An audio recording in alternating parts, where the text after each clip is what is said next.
अभी जो फोटोसिंथेसिस है, अब जो क्या है बेटा फोटोसिंथेसिस है, ये फोटोसिंथेसिस अप्रोक्सीमेटली 2 स्टेप्स में होता है। कितने स्टेप्स में होता है बेटा? 2 स्टेप्स में। आपको नजर आ रहा होगा, एक हमारे पास क्या कहलाता है लाइट डिपेंडेंट रिएक्शन। बेटा ऐसा रिएक्शन जो क्या होगा लाइट की मौजूदगी में होगा, ऐसा रिएक्शन जो किसमें होगा लाइट की मौजूदगी में। और दूसरा हमारे पास कौन सा है लाइट इंडिपेंडेंट रिएक्शन, और उसको हम दूसरा नाम डार्क रिएक्शन का भी देते हैं। लाइट इंडिपेंडेंट रिएक्शन का मतलब ये होता है कि इसको लाइट की जरूरत नहीं है।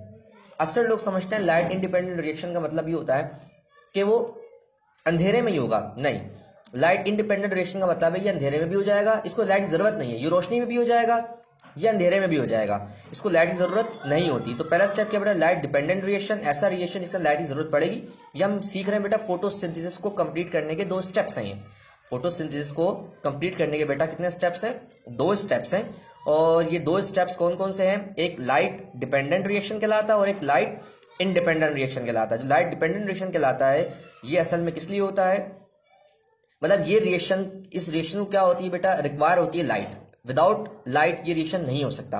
और लाइट इंडिपेंडेंट रिएक्शन कौन सा रिएक्शन होता है? ऐसा रिएक्शन जो लाइट की मौजूदगी में भी हो जाएगा, गैर मौजूदगी में भी हो जाएगा। इसका मतलब इसको इंडिपेंडेंट इसलिए नहीं कहते कि डार्क में ही होगा हमेशा, इसको डार्क रिएक्शन या लाइट इंडिपेंडेंट रिएक्शन इसलिए कहते हैं बिकॉज इसको लाइट की जरूरत नहीं है। ये दिन में भी हो जाएगा, ये रात में भी हो जाएगा। ठीक है भाई, तो ये तो हमारे हो गए 2 स्टेप्स जो कि किसके लिए होते हैं?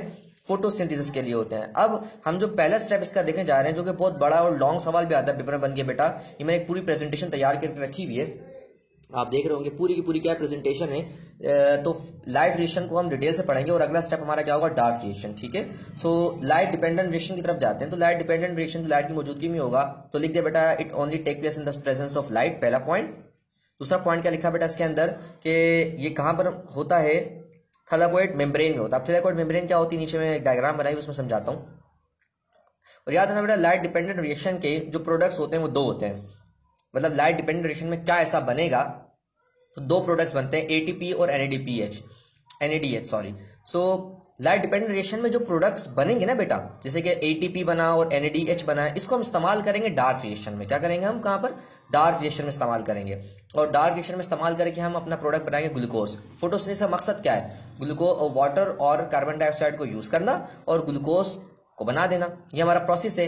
तो लाइट रिएक्शन डिपेंडेंट रिएक्शन के अंदर बेटा जो है वो एटीपी और एनएडीपीएच बनेंगे और इसको हम इस्तेमाल कहां करेंगे? इसको हम इस्तेमाल करेंगे कहां पर? डार्क रिएक्शन में ग्लूकोज बनाने के लिए। ठीक है, एक बात याद रखना बेटा कि लाइट डिपेंडेंट रिएक्शन के अंदर देखो कार्बन डाइऑक्साइड था और वाटर था ना, कार्बन डाइऑक्साइड और वाटर था जिसको हम यूज कर रहे थे और ग्लूकोज बना रहे थे। तो लाइट डिपेंडेंट रिएक्शन के सिर्फ वाटर यूज होता है, कार्बन डाइऑक्साइड यूज नहीं होता। और कार्बन डाइऑक्साइड कहां यूज होता है? कार्बन डाइऑक्साइड यूज होता है डार्क रिएक्शन के अंदर। ठीक है, एमसीक्यू पॉइंट याद रखना है बेटा, वाटर कहां यूज होता है? लाइट रिएक्शन में। और कार्बन डाइऑक्साइड कहां यूज होता है? डार्क रिएक्शन में। एमसीक्यू पॉइंट याद रहेगा। नेक्स्ट पॉइंट, इस तरीके से बेटा लाइट रिएक्शन के अंदर ऑक्सीजन बनेगा। लाइट रिएक्शन में क्या बनेगा? ऑक्सीजन। और डार्क रिएक्शन में क्या बनेगा? ग्लूकोज।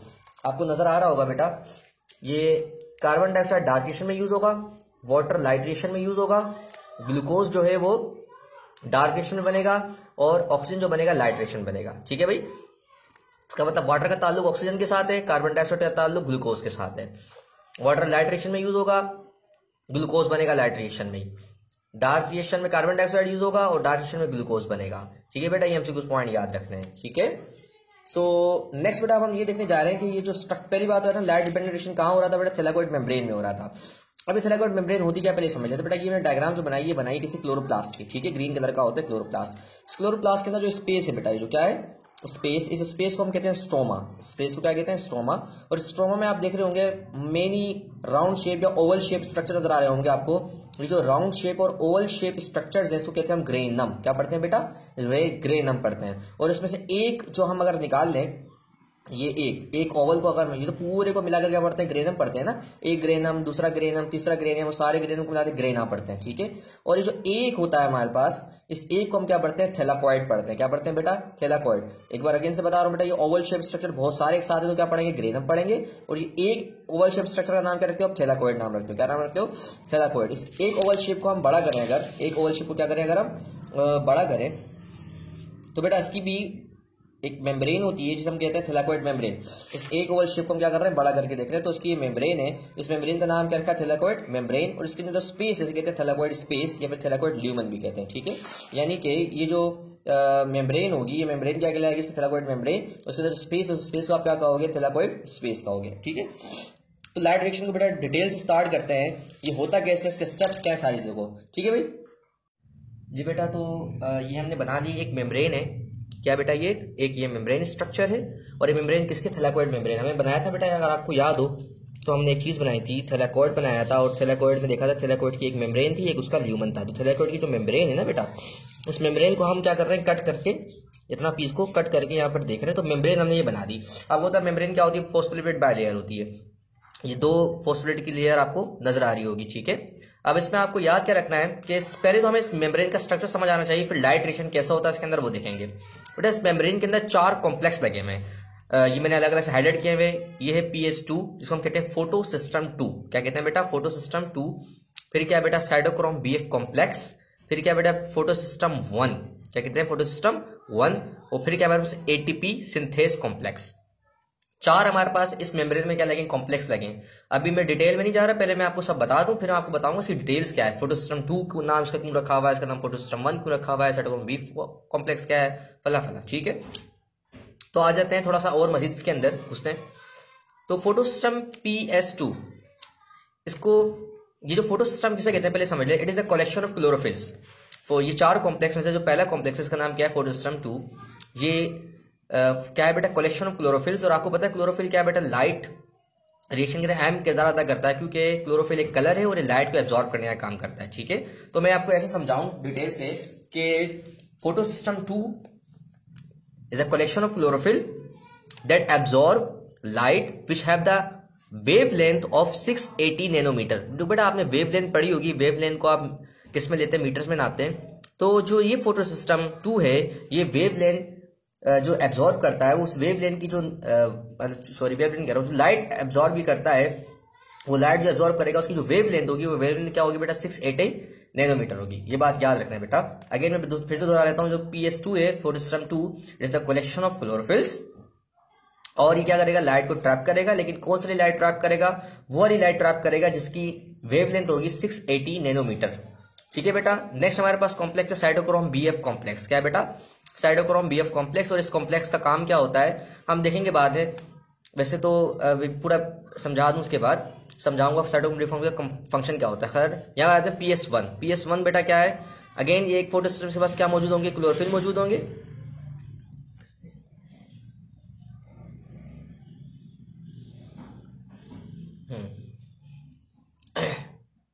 ये हमारे पास PS1 फोटो सिस्टम 1। और ये जो फोटो सिस्टम 1 है, it is a collection of chlorophylls.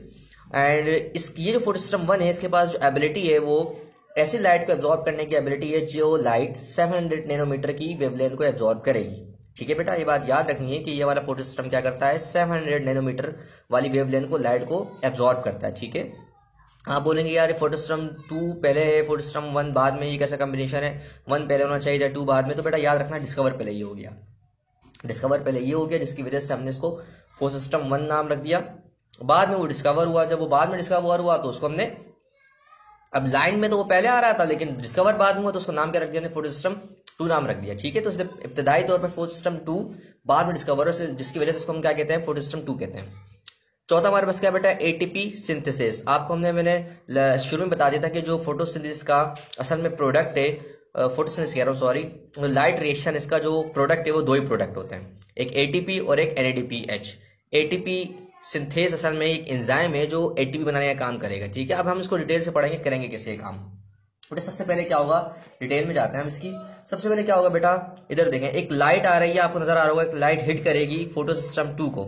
जब ये फोटो सिस्टम 2 को हिट करेगी तो बेटा लाइट के अंदर होती है एनर्जी, वो एनर्जी इस फोटो सिस्टम 2 के पास क्या हो जाएगी, जैसे पहुंचेगी तो इस फोटो सिस्टम 2 के पास जो इलेक्ट्रॉन होंगे वो एक्साइटेड हो जाएंगे। क्या हो जाएंगे बेटा, एक्साइटेड। अगर वो 2 इलेक्ट्रॉन क्या हो जाएंगे, एक्साइटेड। अच्छा पहली बात रखना, 2 वेवलेंथ इनिशियली क्या होती है, एब्जॉर्ब होती है, तो 2 इलेक्ट्रॉन क्या होते हैं, एब्जॉर्ब एलिवेट होते हैं। यानी जो 2 इलेक्ट्रॉन है वो क्या हो जाएंगे, इजेक्ट हो जाएंगे, यहां से निकल जाएंगे, यहां से बाहर निकल जाएंगे, क्योंकि वो एक्साइटेड स्टेट में आ गए। वो जो 2 इलेक्ट्रॉन यहां से निकलेंगे बेटा, ये 2 इलेक्ट्रॉन निकल गए, इस 2 इलेक्ट्रॉन को बेटा इस फोटो सिस्टम 2 के अंदर ही एक एक्सेप्टर होता है जिसको बांध के रखता है, बाहर निकल नहीं देता।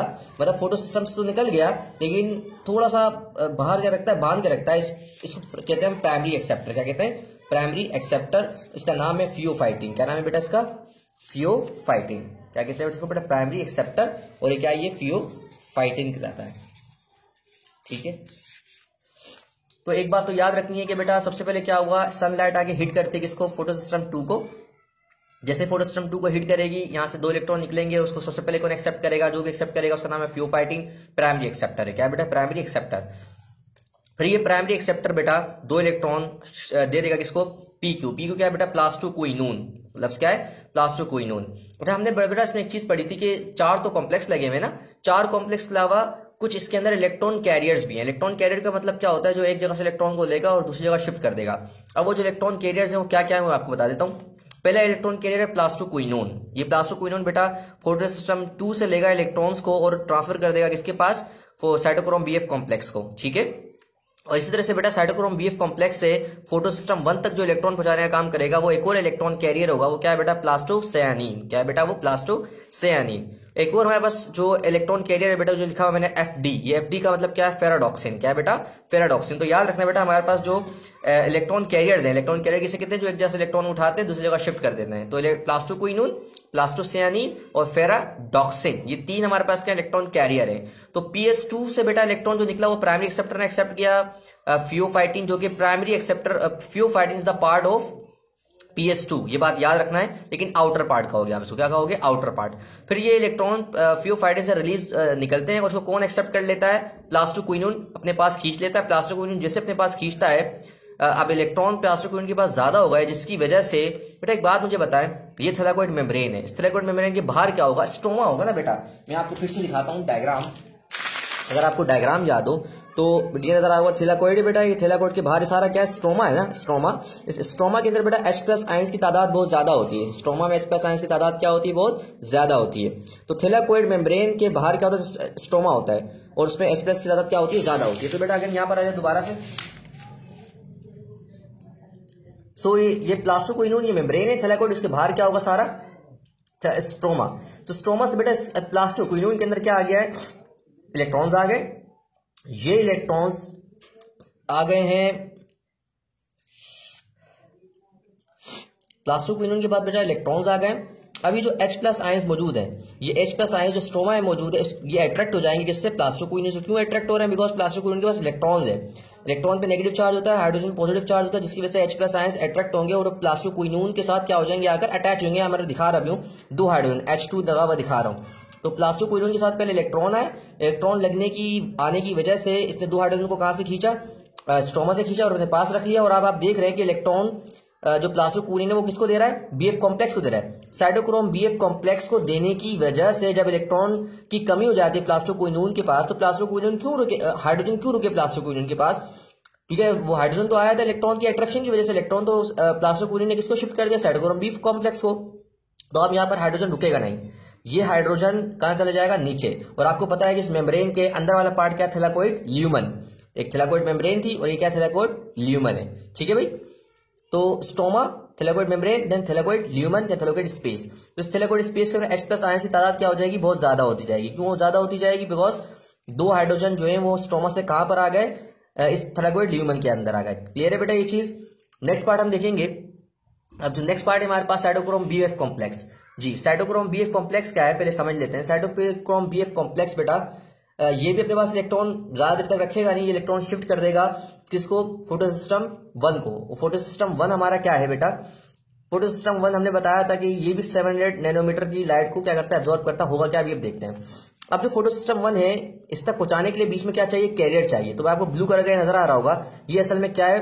ये है प्लास्टोसियानिन। क्या कहलाता है बेटा? ये प्लास्टोसियानिन। और ये प्लास्टोसियानिन असल में क्या है? इलेक्ट्रॉन कैरियर है। और इलेक्ट्रॉन कैरियर क्या करेगा? इलेक्ट्रॉन को लेकर कहां शिफ्ट कर देगा? PS1 में। अब आप बोल रहे होंगे PS1 खुद भी तो लाइट एब्जॉर्ब करता है, तो फिर इलेक्ट्रॉन यहां देने का क्या फायदा? आप समझे बेटा, जब हमारी लाइट पड़ रही थी किसके ऊपर? फोटो सिस्टम 2 के ऊपर, तो उसी टाइम लाइट पड़ रही थी फोटो सिस्टम 1 के ऊपर। तो जैसे ही फोटो सिस्टम 2 पे लाइट पड़ती है, फोटो सिस्टम 1, दोनों पे एक साथ लाइट पड़ती है, तो इसमें से भी 2 इलेक्ट्रॉन निकलते हैं, इसमें से भी 2 इलेक्ट्रॉन निकलते हैं। अब जो इसमें से 2 इलेक्ट्रॉन निकलते हैं वो तो बाहर निकल के बाहर चले जाएंगे। पीछे से जो फोटो सिस्टम 2 से जो इलेक्ट्रॉन निकले वो इलेक्ट्रॉन शिफ्ट होते होते कहां तक पहुंचे, फोटो सिस्टम 1 तक पहुंचे।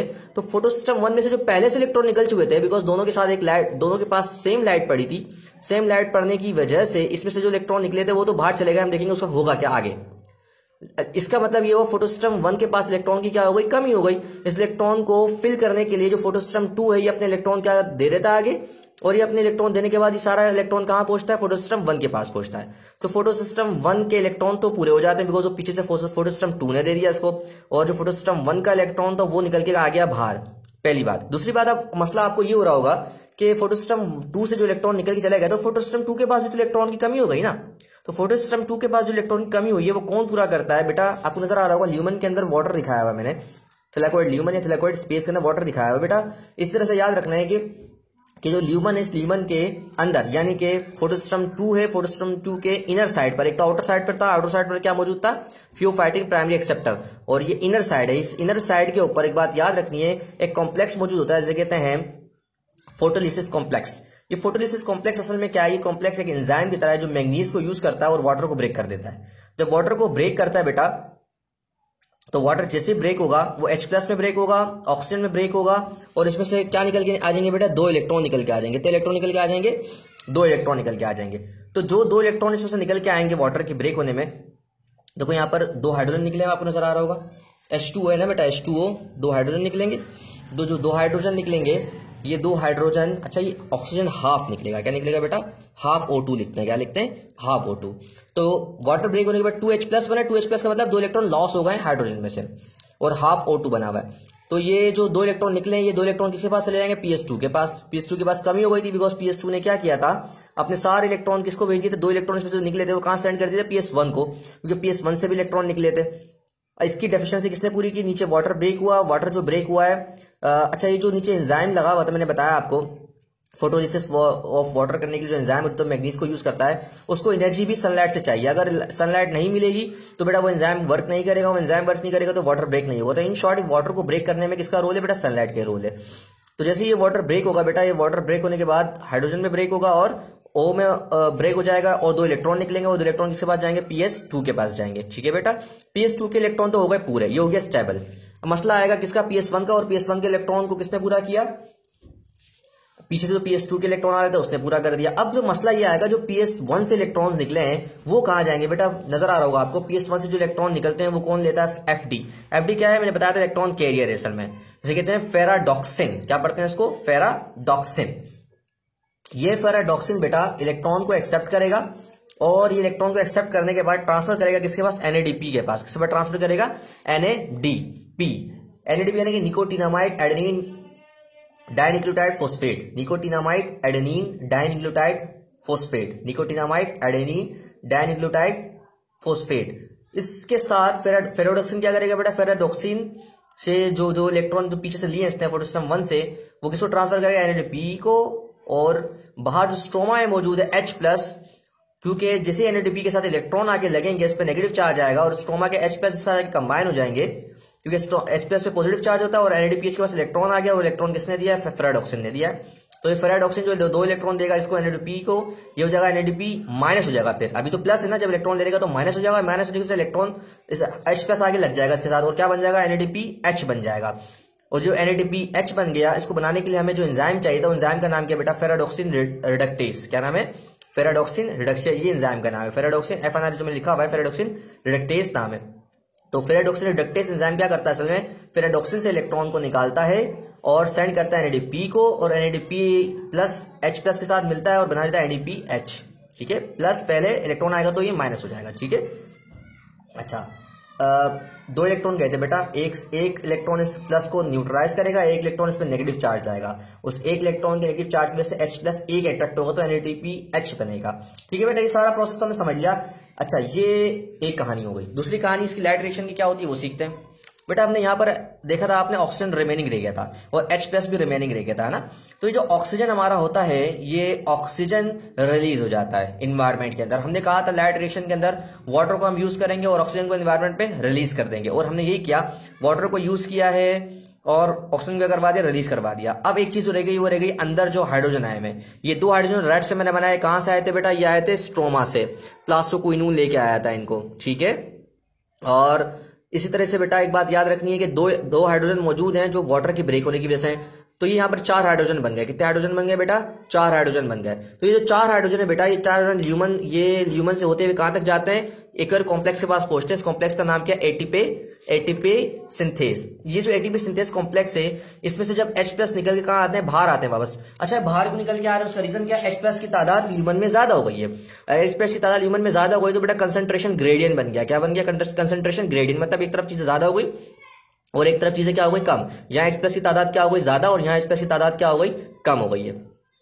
यहाँ पर H+ की तादाद कम होने की वजह से, यहाँ पर H+ की तादाद ज्यादा होने की वजह से तो प्रेशर ग्रेडियंट बनेगा। इस प्रेशर ग्रेडियंट की वजह से H+ बाहर निकल के स्ट्रोमा में जाना चाहेगा, और जाते वक्त जब इस कॉम्प्लेक्स से गुजरेगा, इसका नाम क्या, एटीपी सिंथेस कॉम्प्लेक्स, तो जैसे गुजरेगा बेटा यहाँ से H+, 3 H+ गुजरने पर बेटा ये एटीपी सिंथेस 1 ATP बना देता है। कितनी ATP बना देता है, 1 ATP। 3 हाइड्रोजन जब यहाँ से गुजरेंगे तो 1 ATP यहाँ पर बन जाएगा। ये बात याद रखनी है बेटा, पेपर में MCQ जाएगा कि कितने हाइड्रोजन गुजरने पर एटीपी सिंथेस 1 ATP बनाता है। तो 3 हाइड्रोजन गुजरेंगे ल्यूमन से कहां पर, स्ट्रोमा की तरफ, तो क्या बनेगा आपके पास, 1 ATP बन जाएगा, ठीक है। तो हमने बताया था कि लाइट रिएक्शन के 2 प्रोडक्ट्स बनेंगे, एक ATP बनेगा जो अभी हमने बनाया, उससे पहले ऊपर क्या बना, NADPH, और 2 ही प्रोडक्ट ने कहा था इसमें बनेंगे, और हाइड्रोजन ऑक्सीजन क्या हो जाएगा, रिलीज हो जाएगा, ऑक्सीजन को रिलीज भी कर दिया, ठीक है भाई। तो ये तो हमारा था लाइट रिएक्शन की एक ओवरव्यू। अच्छा, अब इसके अंदर और 2-3 चीजें इंक्लूड करेंगे। अच्छा, ये चीजें मैं यहां पर आपको दिखा दूं जी। तो ये बेटा ये कुछ चीजें हैं, कॉम्प्लेक्सेस ऑफ थिलाकोइड मेम्ब्रेन क्या क्या है बेटा, बता दीजिए। फोटो सिस्टम 1 है, फोटो सिस्टम 2 है, साइटोक्रोम BF कॉम्प्लेक्स है, एटीपीएस कॉम्प्लेक्सेस है। जो PS सिस्टम ये 1 जो है वो बाद में, 2 पहले है। 1 700 कहते हैं और 2 को 680 कहते हैं, ठीक है, BF कॉम्प्लेक्स। अच्छा, नेक्स्ट बेटा मोबाइल इलेक्ट्रॉन कैरियर्स है, मैंने बता देता। एक ये प्लास्टोक्विनोन, एक तो प्लास्टोसायनिन। प्लास्टोक्विनोन क्या कर रहा था बेटा, फोटो सिस्टम 2 से BF कॉम्प्लेक्स तक इलेक्ट्रॉन को ट्रांसफर कर रहा था प्लास्टोक्विनोन, ठीक है, और स्ट्रोमा से 2 हाइड्रोजन को शिफ्ट भी कर रहा था कहां पर, ल्यूमन के अंदर। अरे बेटा प्लास्टोसायनिन बेटा साइटोक्रोम BF कॉम्प्लेक्स से इलेक्ट्रॉन को लेता है और फोटो सिस्टम 1 को दे देता है, ठीक है। इससे तो बेटा फेराडॉक्सिन क्या था बेटा, जो PS1 से इलेक्ट्रॉन को ले रहा था और उसने किसको दिया था, NADP+ को दिया था, NADP+, और उसको जब इलेक्ट्रॉन दिया तो उसमें नेगेटिव चार्ज आया, उसने इलेक्ट्रॉन को लिया स्ट्रोमा से और क्या बन गया, NADPH। अब जब तो हमारा 2 चीजें बनी, एक NADPH बना और एक ADP बना, इसको हम यूज करेंगे डार्क रिएक्शन में। क्या डार्क रिएक्शन में यूज करके हम बनाएंगे अपना ग्लूकोज, ठीक है। 2 चीजें और देख लें बेटा। अच्छा, जो भी चीज अभी हमने पढ़ी, इसे कहते हैं बेटा नॉन साइक्लिक फोटोफॉस्फोराइलेशन। क्या कहते हैं इसको हम, नॉन साइक्लिक फोटोफॉस्फोराइलेशन। बेटा लाइट जो डिपेंडेंट रिएक्शन है, एक तो होता है उसमें साइक्लिक फोटोफॉस्फोराइलेशन, एक होता है नॉन साइक्लिक फोटोफॉस्फोराइलेशन। अब फोटोफॉस्फोराइलेशन का मतलब क्या होता है पहले समझ लेते हैं। अच्छा, फोटोफॉस्फोराइलेशन से पहले हमें पता होना चाहिए फोस्फोराइलेशन का मतलब क्या होता है। जो फोस्फोराइलेशन है इसका मतलब होता है बेटा, आपने ATP बनानी है with the help of ADP and PI, inorganic phosphate कहते हैं। तो फोस्फोराइलेशन का मतलब क्या होता है, फॉर्मेशन ऑफ ATP का बनना ADP और PI की मदद से कहते हैं फोस्फोराइलेशन। और अगर वो यही काम सनलाइट की मौजूदगी में हो रहा है तो हम कहेंगे इसको फोटोफॉस्फोराइलेशन। फोस्फोराइलेशन मतलब formation of ATP from ADP and PI, और यही ATP अगर बने इन द प्रेजेंस ऑफ सनलाइट तो हम कहेंगे फोटोफॉस्फोराइलेशन। बेटा जो अभी हमने ATP बनाया यहाँ पर, आपने देखा इस ATP सिंथेस से हमने क्या बनाया था, ATP बनाया था, और in the presence of sunlight ही बनाया था, तो हम कहेंगे जो अमल हुआ है कौन सा, वो फोटोफॉस्फोराइलेशन हुआ है। क्या हो बेटा, ये फोटोफॉस्फोराइलेशन। अब ये होते हैं 2 तरह के, एक कहलाता है बेटा साइक्लिक फोटोफॉस्फोराइलेशन और एक क्या कहलाता है, नॉन साइक्लिक फोटोफॉस्फोराइलेशन। पहले तो हम नॉन साइक्लिक पढ़ लेते, जितना भी हमने देखा बेटा इसे कहते हैं non cyclic photophosphorylation. Non cyclic क्यों कहते हैं बेटा, इसमें जो इलेक्ट्रॉन हम गुजार रहे हैं फोटो सिस्टम 2 से कहाँ गया, BF कॉम्प्लेक्स, फिर फोटो सिस्टम 1 से फेराडॉक्सिन के बाद NADP के पास पहुंचा। अब ये बताओ NADPH से दोबारा ये इलेक्ट्रॉन वापस PS सिस्टम 2 के पास आएगा, नहीं।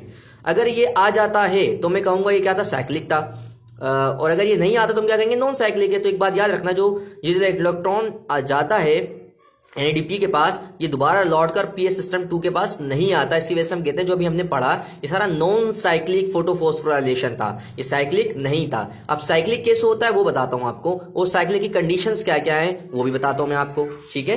अच्छा, साइक्लिक में क्या होता है बेटा, ये मैंने बना के रखा हुआ है। पहली बात तो साइक्लिक फोटोफॉस्फोराइलेशन के अंदर क्या होगा कि जब एटीपी की तादाद क्या हो जाए बॉडी में कम, यानी कि प्लांट के अंदर एटीपी की तादाद क्या हो कम और NADPH की तादाद क्या हो जाए ज्यादा।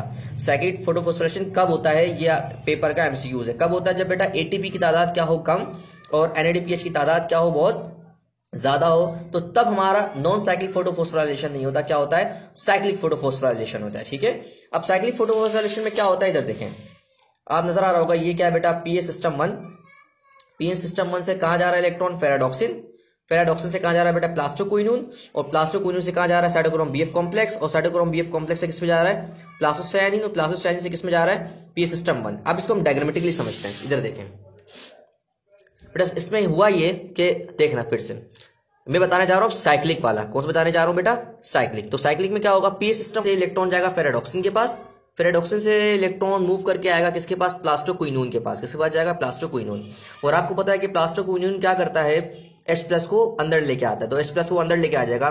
फिर यही इलेक्ट्रॉन कहां जाएगा, साइटोक्रोम BF कॉम्प्लेक्स के पास। और साइटोक्रोम BF कॉम्प्लेक्स से कहां जाएगा, प्लास्टोसायनिन। और प्लास्टोसायनिन से दोबारा किसके पास आएगा, फोटोसिस्टम 1 के पास। फिर मैं रिपीट करूंगा बेटा, पूरी साइक्लिक हम पढ़ रहे हैं, साइक्लिक वाली कैसे होती है। और साइक्लिक वाली अमूमन नहीं होती, नॉन साइक्लिक अमूमन होती है। इसकी कंडीशन है वो मैंने कंडीशन बता दी है, जब एटीपी क्या हो कम हो और NADPH क्या हो ज्यादा हो, तब ये वाली साइक्लिक फोटोफॉस्फोराइलेशन होती है। अब आप बोलेंगे इसमें एटीपी तो बन नहीं रहा, तो फिर इसको हम फोटोफॉस्फोराइलेशन क्यों कह रहे हैं साइक्लिक, मैं बताता हूं क्यों कह रहे हैं बेटा। आप फिर से मैं रिपीट कर रहा हूं, PS1 से गया किसके पास, फेराडॉक्सिन के पास। फेराडॉक्सिन से किसके पास गया बेटा, प्लास्टोक्विनोन के पास इलेक्ट्रॉन गया।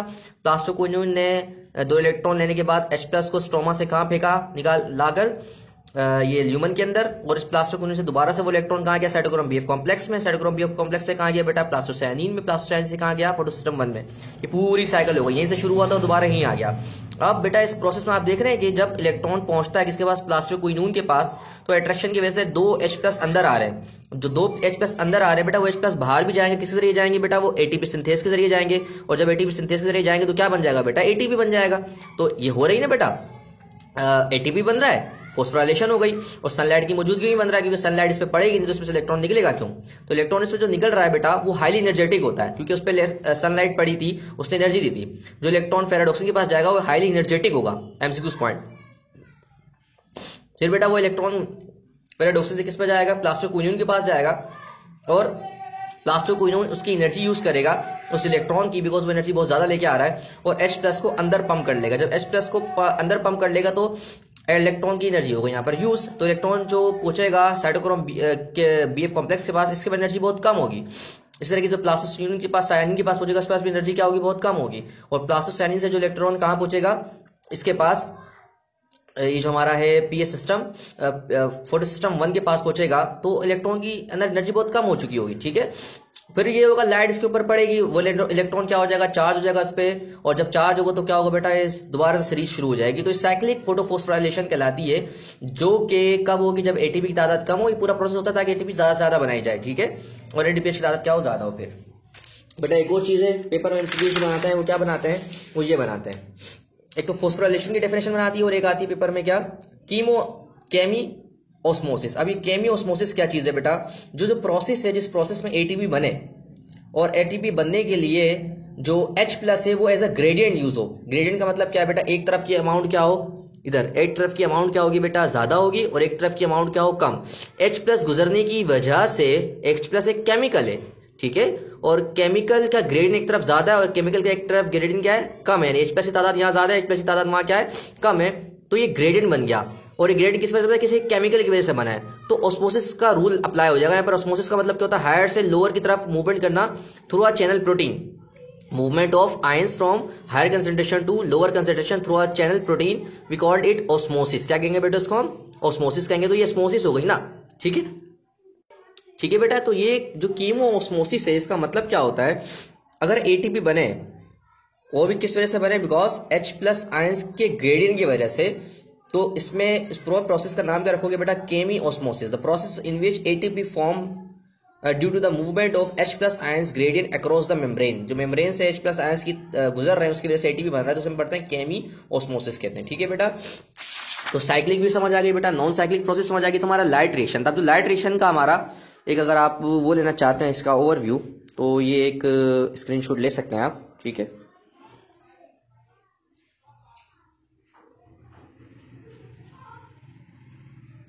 नेक्स्ट हम पढ़ेंगे डार्क रिएक्शन। किसको पढ़ेंगे बेटा? डार्क रिएक्शन को डिटेल से पढ़ेंगे। तो नेक्स्ट पॉइंट पे आते हैं, डार्क रिएक्शन।